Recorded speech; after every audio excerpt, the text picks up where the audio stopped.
Okay. Photography's golden hour is not that golden.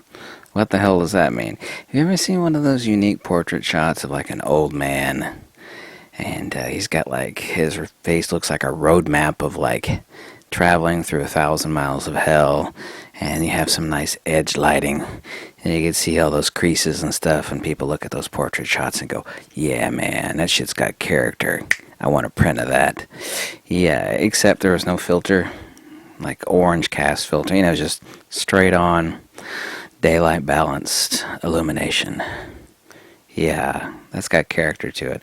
Why is the golden hour not as golden as you think? Everybody's like, oh my god, you gotta catch that magic 40 minutes in sunrise and magic hour in sunset. And everything's got a nice orange cast to it. And is that really the golden hour? Is it because you got that golden light of the sun passing through far, far, far more atmosphere than it normally does? And what happens is that the blues and the green light is attenuated, and you end up with reddish sunset light.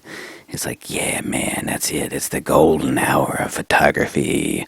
Oh, yeah. No. What it is character and definition, giving edge clarity, definition, perceptual separation to objects that makes people's eyes have orgasms. They go, oh, damn, I love it. Man, that's some nice morning or evening light. And they think because it's color cast, that's why it's the golden hour.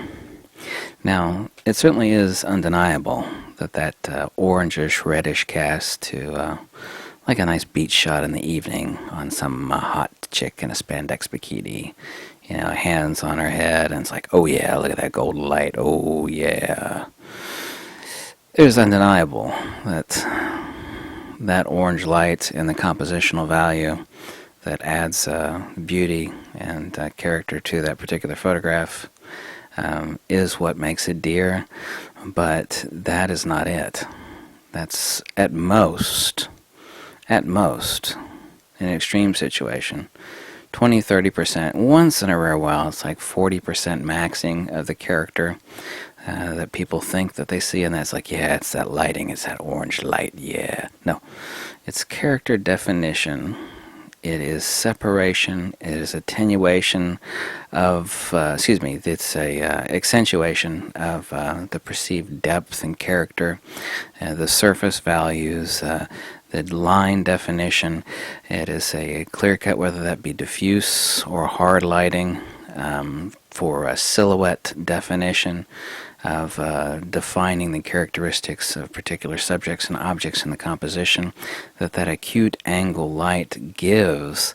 You can actually see the edge. It's the same thing with the moon.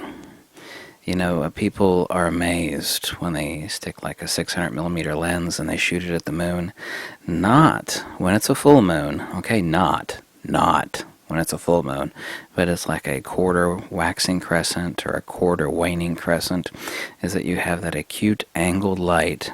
And what they'll see is this perceived, like, oh man, it's like the best moon shots are not when it's a full moon, but when like someone takes that 600 millimeter and they point it at the moon when it's like a waxing or waning crescent. You can actually see the depth in the craters and the mountainous areas and the valleys. You could see all that. People like, oh damn, this is so much better than when I'm taking full moon shots. It's like, yeah, you know what the problem with full moon shots are? It's the same problem with taking snapshots at 12 p.m., 12 noon, 1 p.m., 3 p.m. It's not the actual Kelvin of the illumination. It's not the attenuation of the red and the blue light that accentuates the orange and the red on skin tones or like on a house.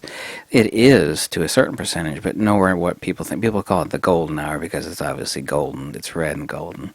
What they really, really like is actually the edge definition, the separation, the perceived depth and character that is actually added to that light.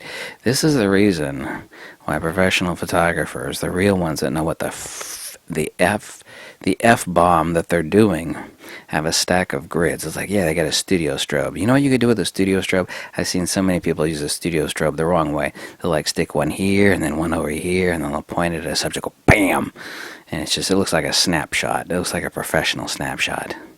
The professionals have these neat things called grids, honeycomb grids, like 15 degree, 30 degree grids, and they'll point it at the face, and they'll give it character and definition, whether it's a half nude or just a facial portrait or a head and shoulder shot, and people see those pictures and they go, yeah, shit, man, that's what I want my photography to look like. That's the golden hour photography, except it's not golden. It's shot with daylight balanced studio strobe illumination. It's not golden at all unless you stick a gel in front of your studio strobe. That's actually golden hour photography. It is edge, definition, clarity, and separation, and perceived character that is actually added to the photograph that adds to the translational value of the character of the subject that you're shooting, whether that's a house, an inanimate object, or an animate object. That's what the brain actually loves. It's not that orange and yellow light. So this is the point that people don't seem to understand. I've never seen an article written on it. Is the golden hour is not golden because it's actually golden. It's the golden hour because it gives definition to the character of the subject and the composition that you're shooting, and the mind loves that shit. It goes, wow, damn, that's some golden hour photography. Look at that. You take a picture of that house at 2 p.m., it looks like shit. You take a picture of that house at 6 p.m. as the sun setting, man, that looks awesome. It's not because of the color of the light. It's not. Why does nobody talk about stuff like this? Why? Good question. Thanks for watching. Catch you later.